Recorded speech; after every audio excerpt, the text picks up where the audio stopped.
Hello, everyone. My name is Peter Chen. I am Policy Counsel at Advocates for Children of New Jersey and a census advocate. ACNJ has been working with organizations throughout the state to promote an accurate census count. And today I'm going to show you how easy it is to complete your census form online. I do want to, before we begin, mention that you can fill it out over the phone. You can call the phone number 844-330-2020 at any time, and someone will take your census response directly. You can also call in one of these non-English languages. These are all available on the Census Bureau's website. But I'm going to go over the online form, which is available in all of the same languages. So if you'll see here at the bottom of the screen, if you go to my2020census.gov, you come to this screen. You can also get here from the 2020census.gov website, which if you click respond, takes you directly to this page. So either way, you end up at the same place. And you can, as soon as you click on one of these other languages, let's say you want to fill it out in Russian, the entire page translates to Russian. And when you click start here, you will start your response in Russian. But we will do it in English for the purposes of this video. So you click on Start Questionnaire, and says, please log in, use the materials we mail to your door. All the information that you provide will remain confidential. Okay, so I'm just going to everyone should have received in the mail information about your census ID number. It's a 12-digit number that if you received census mail should have been in it. But let's assume for the purposes of this that you don't have your census ID. And in that case, you're going to click down here where it says, if you do not have a census ID, click here. Now, this allows you to, just with your address, find out where, so let's say I'm living in a US state, or the District of Columbia. And now you have an opportunity to enter in your street address. So I'm just go ahead and enter in Advocates for Children of New Jersey's street address.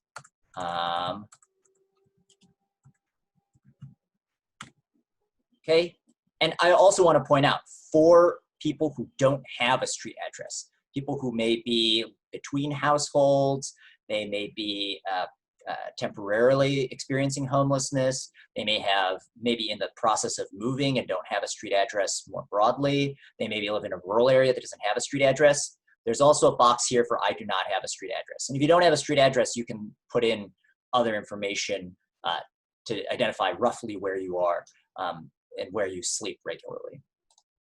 All right, so let's go ahead and click next here.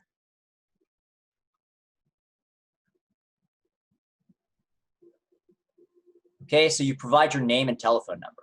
Now, one question that people have is about the telephone number. Why do I need to provide a telephone number? So the Census Bureau will only contact you if you have, if there's some question about your responses. So maybe they want to verify something, maybe a couple things don't line up about, let's say you list the total number of people who live at your address as 3, and you list 4 people on your census form. Well, someone has to call and clarify whether you made a mistake on the number, you forgot to count yourself. So when somebody needs to contact you, they need to have your telephone number. So I'm going to put in my name. I'm going to put in our office telephone number here. And it's important to note that once this process is completed, because the census takes confidentiality seriously, they're not going to count a response until you click submit at the end. So right now, all of my responses are temporarily in the census server. But if I close out of this window and forget about it, they're not going to include any of this information. All that information will be gone. So make sure you really do have to click submit at the end. So okay, I have the household questions. I'm going to click start. How many people were living or staying? Let's say that I'm only one person. I'm going to click 1. Well, actually, let's say we'll say that there are multiple people living here so we can see multiple responses. And you'll see here it says, for information on who to include, click here. And if you click there, it'll come up with all of the different people who need to be counted. And that includes people who live there temporarily, very young children, people who are not related to you but live at the same address, Basically, every human being who lives at your address or sleeps at your address regularly should be counted. So I'm going to put here that 2 people live here. I've got the first person. I'm going to put I can put a second person's name. Let's say it's John Doe, John Smith, whatever. I click next. Okay, so we don't want to miss any people. Are there any additional people? This is like a last reminder. Is somebody couch surfing? Is your sister staying with you for a few months? Is there a seasonal, if there's a friend who's coming and staying with you? Is there somebody who's staying with you part-time? Like that, those people, they want to make sure are counted. So I say no, there are not any additional people. All right. Was this a house, apartment, or mobile home owned or rented? So we will say it is rented. You'll notice that there's an option for occupied without payment of rent.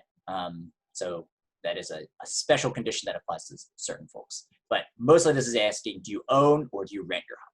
And this question is so that the Census Bureau has an idea of, whether people are generally renting or owning homes in a particular area. Okay, all the people who rented it, let's say John and I are roommates. Okay, so we move on. And now we have the people questions. And this is where we start asking the specific demographic questions for each person. So it'll ask my sex or gender, ask my date of birth. Again, note that there is an if you don't know your date of birth. This is helpful for people who may have been born before they had an accurate birth certificate, or people who were born in another country where their birth records are not reliable. You can also, respond otherwise with just a rough guess of the number of years.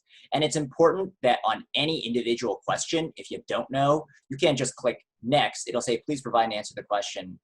And then you can put in a rough guess of your age if you don't know your birth date. Let's say I'm 50, and then it'll just let you go on to the next one. Now, that said, some folks, it sends up a number of responses encouraging you to continue to respond even if you've left it blank, but you can generally skip on to the next one the same way you could if you were filling it out on paper. Okay, so let's go ahead and we can put in a birth date. Let's say it's January 5th. This is not my real birthday. So you don't have to send me anything. And let's go ahead and put in a year, and then we'll go to next.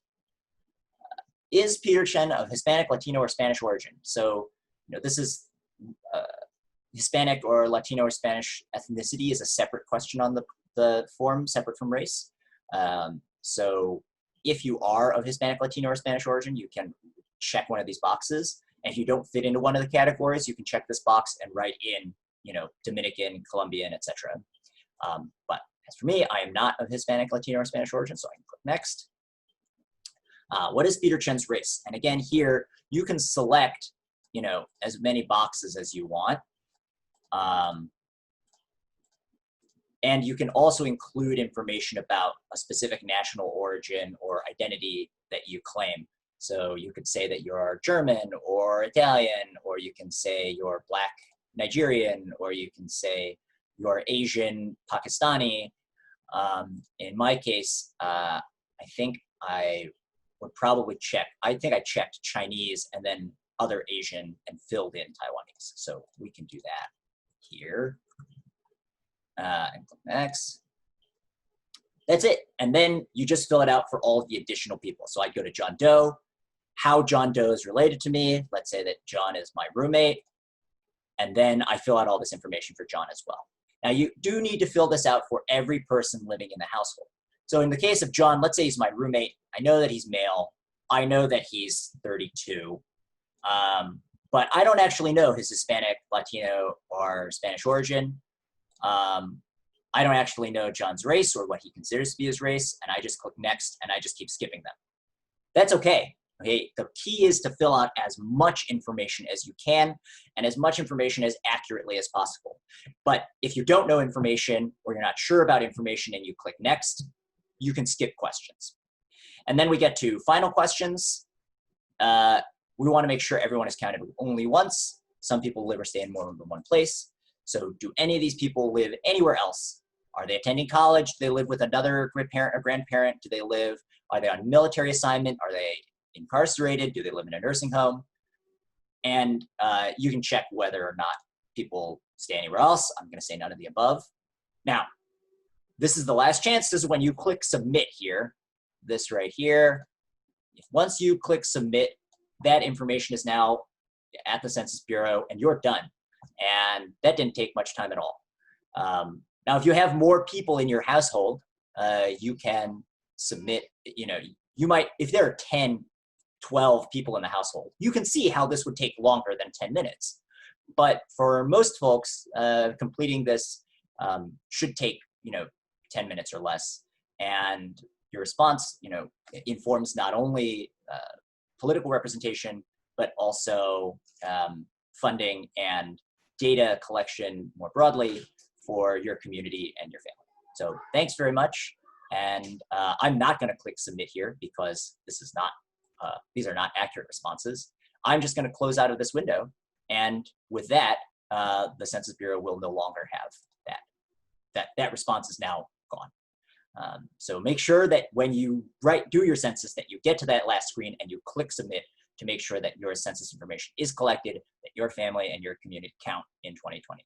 All right, thanks very much.